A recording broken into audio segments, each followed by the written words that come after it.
Now, notice this. I want to tell you something about God's grace. And a lot of people don't think I understand God's grace. Actually, I understand God's grace very well, and I'm going to explain it to you here. Matthew 5 and verse 19 continues on. It says, "Whosoever therefore shall break one of these least commandments and shall teach men so, he shall be called the least in the kingdom of heaven."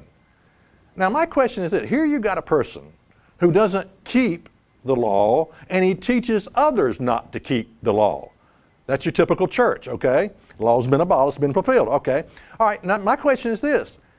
It says, "He shall be called least in the kingdom of heaven." My question is, how does this jackass get into the kingdom of heaven? What's he doing there? Well, there's only one answer. He's there by God's grace. He's there by God's grace. Yeah, that's the only way you can get a person like that in the kingdom, in the first resurrection. But let's continue on and notice.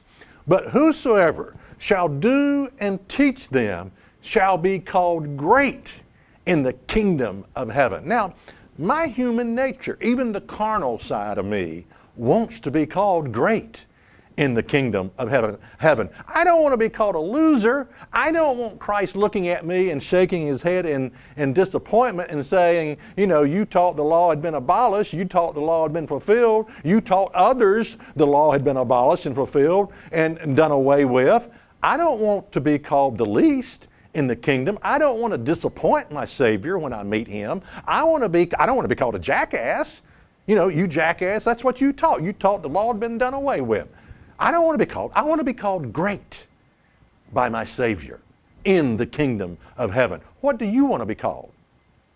What do you want to be called? Now let's understand something when it comes to a relationship with God. Faith without works is dead, and love without obedience is dead. You can put that in your pipe and smoke it.